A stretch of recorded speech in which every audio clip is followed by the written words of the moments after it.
विच ओभर में जंग जूं बाहियूं विसामंदे नज़र अची रहियूं आहिनि। अमरीका, ईरान ऐं इसराइल विच में ताक़त जी हिन वॾी रांदि नओं मोड़ इख़्तियार करे वरितो आहे।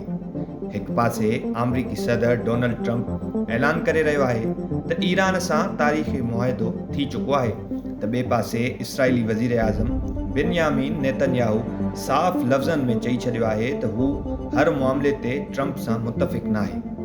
नेतन्याहू जो चवणु आहे त ज़रूरत पई त इसराइल पंहिंजे मफ़ादनि लाइ अकेले सिर बीहंदो।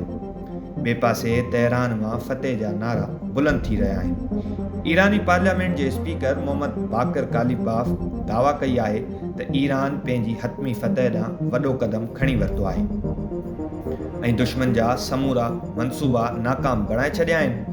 पर सभ खां वॾो सुवालु इहो आहे त छा वाक़ई जंग ख़तमु थी रही आहे, छाकाणि त आबनाए हुरमज़ ऐं कशम ॿेट भरिसां धमाकनि जा आवाज़ ॿुधण में आया आहिनि, जॾहिं त टिनि ईरानी आयल टैंकरनि ऐं ॿिनि कार्गो जहाज़नि जे गुज़रण खां पोइ सॼी दुनिया जूं नज़रूं हिन अहम सामूंडी रस्ते ते खुथल आहिनि। यादि रहे त दुनिया जी तेल जो वॾो हिसो आबनाए हुरमज़ मां गुज़र थिए थो ऐं हाणे जंगबंदीअ जी उमेदुनि सबबि आलमी मार्केट में बि ख़ाम तेल जी क़ीमत में $80 फ़ी बैरल खां हेठि अची वई आहे।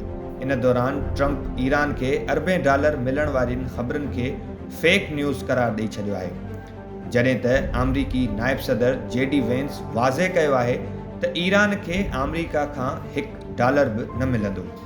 मुआहिदे जो असुलु नुक़्तो छा आहे? अमरीका चाहे थो त ईरान हमेशह लाइ एटमी प्रोग्राम जे रस्ते खां हटी वञे। ईरान चाहे थो त हुन मथां मुआशी पाबंदियूं नरम थियनि, आबनाए हुरमज़ मुकमल तौरु खुलियल रहे ऐं लिबनान में इसराइली हमला बंदि कया वञनि। ईरानी परदेही वज़ीर अब्बास इराक़ची ख़बरदार कयो आहे त लिबनान ते हाणे हर नओं इसराइली हमिलो मुआहिदे जी भञकड़ी सम्झियो वेंदो ऐं हाणे सॼी दुनिया जूं नज़रूं स्विट्ज़रलैंड ते आहिनि, जिते हिन जुमे ते अमरीका ऐं ईरान विच में तारीख़ी मुआहिदे ते बाज़ाब्ता तौरु दस्तख़त थियण जा इम्कान आहे। हिन सॼे सिफ़ारती अमल में पाकिस्तान ऐं क़तर जो अहम किरदारु रहियो आहे। हाणे सुवालु इहो आहे त छा ही मुआहिदो विच ओभर में अमन जो नओं बाब खोलींदो या ही रुॻो ईंदड़ वॾे टकराव खां अॻु जो मुख़्तसिर सन्नाटो आहे।